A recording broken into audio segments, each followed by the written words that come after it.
Olá, amados de Deus. Mais uma vez estamos aqui para fazer comentários sobre a novela Gênesis da Record, dessa vez do capítulo 38 da novela.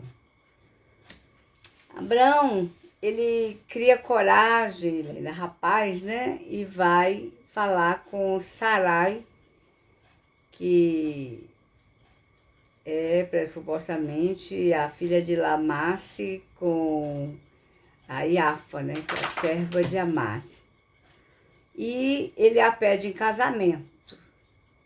E ela aceita e ela fica tão feliz que de noite na sua casa ela não consegue dormir, vai até a cozinha para tomar uma água, coisa, não sei.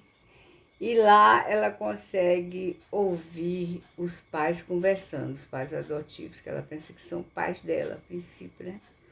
E ela ouve que é filha biológica de Terá. Isso a entristece muito, porque ela fica achando que a mãe dela, Iafa, teve um caso com Terá, né? E foi infiel a seu pai e que ele teve que engolir aquilo, porque Terá é o chefe, né? Então ela fica muito triste. E o que é que acontece? Ela, no dia seguinte, ela está tão triste, vai passear com a irmã na cidade, e lá elas conversam, e ela pergunta a razão da tristeza, a irmã dela, e ela diz isso, que ouviu isso aí e acha isso aí, que a mãe teve um caso com Terá e ela é filha dele, né? E quando elas estão falando sobre isso, Arã está por perto e ouve. Arã, que é o filho casado de Terá, né? Ele ouve a história e vai tirar limpo isso, chama as duas e leva até a casa do seu pai para ouvirem diretamente dele isso aí, essa resposta. E quando chega lá, Terá fica muito bravo, porque ele se sente acuado e ele expulsa ela dali, trata mal, né? E não aceita aquele negócio daquele casamento. Ele já tinha dito para o filho, Abraão, que falou com ele disse que não, que ele tinha que casar com uma moça que trouxesse benefícios, uma moça rica, alguém importante. E aquela ali foi criada pela escrava deles, a escrava não, a serva, né? Não a escrava. A serva de Amate e o servo dele, que é o braço direito dele. E Abraão fica muito triste, né, com isso. E Sarai fica muito triste também com essa desfeita que ele fez na casa dela. Por outro lado, está havendo um problema, um começo de guerra com os elamitas, né? Os elamitas vencem, conseguem vitória sobre Ur na história das suas embarcações e transporte de grãos. E aí o rei fica muito preocupado e tem aquele movimento sobre o que vão fazer.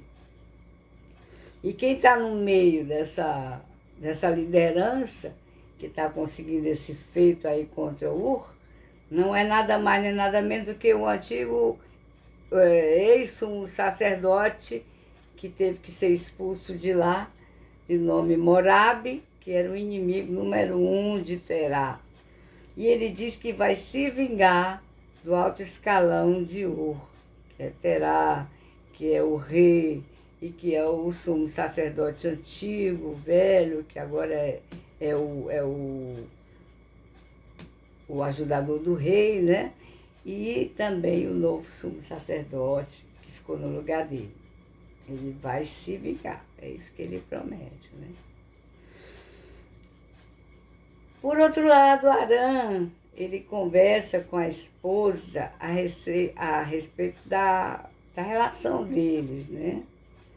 E com os filhos, ela com ele, eles não estão se entendendo, porque ele tem uma certa ciumada desde que os filhos nasceram, que ela dá muita atenção aos filhos. E ela, por sua vez, não suporta isso. Ele quer atenção só para ele e há uma luta, um confronto entre os dois ali pela atenção e pela relação familiar, né? Em outro lugar, na casa de Terá com Nádia, há uma confusão, porque Terá pegou o filho, né, que é o Naor, que apareceu aí na história, que eu já tinha falado que os filhos, geralmente na Bíblia, aparecem na ordem de nascimento, né? Por exemplo, os de Noé, Cã, Sem, aliás, Sem, Cã e Jafé. Jafé era o mais novo, né? Sem, Cã e Jafé. E aí, no de Terá, aparece na Bíblia Abraão como fosse o mais velho, né? Naor, o segundo, e Arão, o terceiro. Então, na novela tinha aparecido sempre Abrão e Arã. Arã como mais novo do que Abrão, tá certo? Arã mais novo que Abrão. Mas tinha que ter Naor. E agora que aparece como filho de Nádia, né? A ex-sacerdotisa, ele aparece na história, Naor. E aparece também na história Sarai. Então aumentaram os personagens bíblicos agora. Não tem mais só Terá e o nome dos dois filhos. Agora tem Terá, os 3 filhos, e tem a que vai ser esposa de Abraão, que vai ser Abraão, o nome dele mais tarde, que é Sarai. Então, como eu digo sempre, tem um bocado de alegorias, de histórias paralelas, de enfeitamento, né? Histórias assim, porque não é um estudo bíblico, é uma novela. Então, estudo bíblico seria uma coisa mais rápida, porque tem pouca coisa sobre isso na Bíblia, tá? Então, Terá briga com Nádia, né, a sacerdotisa, que é a segunda esposa, por conta desse desmando do filho que está roubando eles. Ele entra no quarto e pega ele roubando, né, coisas, bens, acho que joias de ouro, prata, não sei. Ele está roubando, botando dentro da roupa e ele pega bem na hora. E ele, para discipliná-lo, ele promete que vai discipliná-lo. E a disciplina dele vai ser levar 3 chibatadas diante de toda a família, para envergonhar diante dos irmãos, tanto casado como solteiro. E aí vai ser duro para ele, né? O filho dele chamado Naor. Naor, por sua vez, sai, vai para a taberna beber, e lá ele se encontra com outro que tem problemas familiares, que é o herdeiro do rei. O príncipe está lá também, com problemas familiares, não se acerta com o pai. Então os dois encontram afinidade e começam na taberna a se alegrar juntos, a beber juntos, a procurar as mulheres para ver se esquecem das suas infelicidades, né, familiares. É isso que acontece com o ser humano. A infelicidade, né, na vida, a infelicidade familiar, está sempre ligada a esses começos da vida da pessoa, a essa maneira como foi criada, a maneira que os pais o amaram, a maneira que os pais fizeram diferença entre os filhos. Isso dá muita resposta na vida do ser humano. E o que é que a gente aprende, então, hoje com a novela?